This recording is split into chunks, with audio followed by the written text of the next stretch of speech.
Welcome back to another opening in our opening series. Today we are on to the regular geodes. I probably should have did them first, but instead they're going to be one of the last. Now I'm kind of curious because last time I did the magma geodes, and you would think with them being a little farther and deeper in the mines that you'd get better rewards, right? Well, not so much the case. From what I understand and what I have heard is that these regular geodes actually have a better loot pool and there's more items in it. Now mind you, I do not go on the Stardew wiki, I do not look anything up unless absolutely necessary, and this is one of those things that I would rather find out on my own. Mind you, as I've mentioned in other videos before, when you're opening geodes, that what you're going to get is predetermined based on the seed of your farm, which is why you can change the seed when you are starting a farm. Now having that said, you could manipulate it to your benefit. Personally, I'm a console player. I don't know if you can do it on console. I'm assuming you can. But yeah, I think if you Google it or on PC or something, you're able to actually look up and see what seed will give you what on what number of geode. Like example, it will say you will get prismatic shard on geode number 20 or blah blah blah, whatever the case may be. But that aside, we're already getting a lot more than we were getting with the magma geodes, much more of a wider variety. And I find even though these geodes are the first ones you find, whether you get them on your farm or you get them from hoeing up dirt or you get them from the caves, whatever the case may be, I find I always end up with way more omni geodes than any other one, frozen, magma, whatever the case may be. Omni geodes just absolutely pollute my inventory. Now, the reason for that is probably because the second I get those 4 dwarf scrolls, which by the way, when you get the dwarf scrolls, do not give them to the dwarf. A lot of people make that mistake. They are a museum donatable item. Take them to the museum. Don't give them to Buddy or you're gonna have to go and find them again, which is a mistake a lot of people make, unfortunately. So basically, what I'm getting to is, once you donate those 4 dwarf scrolls to the museum, then you will get the Dwarvish translation guide, which enables you to now interact and talk to the dwarf who is at the right side of the mines. If you ever noticed when you enter the mines, maybe you're new to Stardew Valley watching this, there's a weird little rubbly rock in the middle of the right side.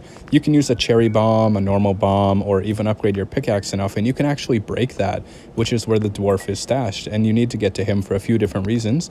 Number 1, you can get a rare crow from him. Number 2, he sells really good food for the mines and stuff that boosts your magnetism, which is basically the range that you'll pull in items and whatnot. And you can also buy the mega bombs, which is the main reason that I go there, because once you get mega bombs, oh, you're laughing, you're good to go. You can just blow up floor by floor, especially in the regular mines where the floors aren't too huge. Oh my god, what a benefit it is. They're also super fantastic for the Skull Cavern mine. Oh my goodness, take mega bombs. And a fun fact, something that Mr. Concerned Ape did not patch yet, and I'm surprised. If you plug in a second controller, right? Or maybe you're playing with a friend. I'm not sure about multiplayer, but I know in split screen, for whatever reason, player 2 is immune to bomb damage. And 100%, not lying, that's a guarantee. You take that second controller, you go into Skull Cavern or whatever, you can drop bombs like crazy. But mind you, maybe send them in by themselves because they'll be like Bomberman and go nuts. And basically what it's going to do is it'll hurt you, the first player. So first player, stay away. Send second player on a suicide mission and just blow up the mines like crazy.